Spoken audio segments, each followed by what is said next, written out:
আমি তোমাকে কিছু বলতে চাই। বলো। তোমাকে একটা সত্যি কথা বলতে চাই। ঢাকাতে আমার একজন বয়ফ্রেন্ড আছে। ঢাকাতে আমার একজন বয়ফ্রেন্ড আছে। কি আছে? বয়ফ্রেন্ড? আমি এখানে আসার পর থেকে ওর সাথে আমার ঝামেলা হয়। আমি ভেবেছিলাম আমাদের সম্পর্কটা ঠিক হবে। পাগল হয়ে গেছে। আমি ওকে ভুলতে পারছিলাম না। এখন পারছো বলতে? কি বলতেছো এগুলা? যোগ করতেছো নাকি আমার সাথে? আমি তোমার সাথে টাইম পাস করেছি। আমি ভেবেছিলাম তোমার আমার ব্রেকআপ হয়ে যাবে, কিন্তু আমি এটা বুঝি নাই যে আমার পুরো ফ্যামিলি তোমার আমার ব্যাপারে জেনে যাবে আর তারা এভাবে সবকিছু মেনে নিবে। এখন আমার বয়ফ্রেন্ড আবার আমার জীবনে ফিরে এসেছে। আমার কথা শুনে মানুষ ফাইজলামি করে কিছু বিষয় নিয়ে, এগুলো মানা যায়, কিন্তু তোমার ফাইজলামি করার বিষয়টা, এই যোগ করার বিষয়টা, এটা একদম এক্সট্রিম লেভেলের। অন্য কিছু নিয়ে ফাইজলামি করা আমি কিচ্ছু বলবো না। আমি সত্যি বলছি, আমি চাই না আমাদের বিয়েটা হোক। এতদিন যা ছিল এগুলো কি সব নাটক? নাটক করছো তুমি আমার সাথে? এটা কি আমার সাথে সম্পর্ক খেলা? এটা কি টাইম পাস তোমার জন্য? টাইম পাস করার জন্য আর কাউরে পাইলা না? আমার মতো ছেলের সাথে প্রেম করা যায়, বিয়ে করা যায়। দিনের পর দিন বিয়ের পর এটা করবো, বিয়ের পর ওইটা করবো, এইসব প্ল্যান কে করছো? তুমিই তো করছো। যেগুলো কি? ঠিক আছে, আমি আবারও জিজ্ঞেস করতেছি, তোমার ঠান্ডা মাথায় জিজ্ঞেস করতেছি, তুমি এগুলো আমার সিরিয়াসলি বলতেছো না ফাইজলামি করতেছো? তুমি করতেছো না? বলো ফাইজলামি করতেছো? বলো না পিয়াসা, ফাইজলামি করতেছো? বলো। আমি ফাইজলামি করছি না।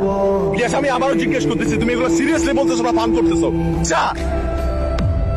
আমি ফান করছি না। আমি সত্যি চাই না আমাদের বিয়েটা হোক। তোমাকে বিয়ে করার চেয়ে মরে যাওয়া অনেক ভালো। তাহলে আমার সাথে রঙ নিয়ে আমার সাথে কেন? কি ক্ষতি করছিলাম আমি তোর? কি ক্ষতি করছিলাম আমি তোর?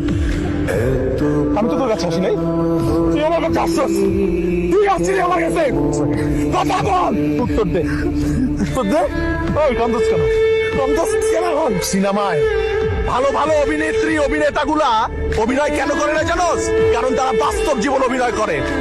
তোর মতো অভিনেত্রীরা বাস্তব জীবন অভিনয় করে জীবন শেষ করে দেয়। আমার মতো ছেলে বাপরে গিয়ে বল যা যে তুই বিয়ে করবি না, আর এটাও বলিস যে তুই কত বড় একটা অমানুষ। বাবা আমাকে মেরে ফেলবে, তোমার পায়ে ধরি, তুমি আমাদের বিয়েটা আটকাও। আমি চাই না তোমার সাথে আমার বিয়েটা হোক। এই, কি মনে হয় আমার? কি মনে হয় আমি ডাস্টবিনের ময়লা? হ্যাঁ, এই প্রথম আমার মাথা ক্র্যাক হয় নাই, কারণ তুই ব্যথাটা আমার কলিজায় দিছস, আমার মাথায় দিস না, আমার কলিজায় দিছস তুই ব্যথাটা। আমি তোর বাপরে গিয়ে বলতেছি যে আমি তোর বিয়ে করবো, আমি বলবো। আর দেখ আমার দিকে তাকা, এই চেহারাটা তুই জীবন আর দেখবি না, কারণ আমি এই শহর ছেড়ে চলে যেতেছি। কোনো অভিশাপ জীবন আমি, কারণ দোষটা পুরোপুরি আমার ছিল। আমি একটা ফাউল, তোর মতো একটা মেরে ভালোবাসি।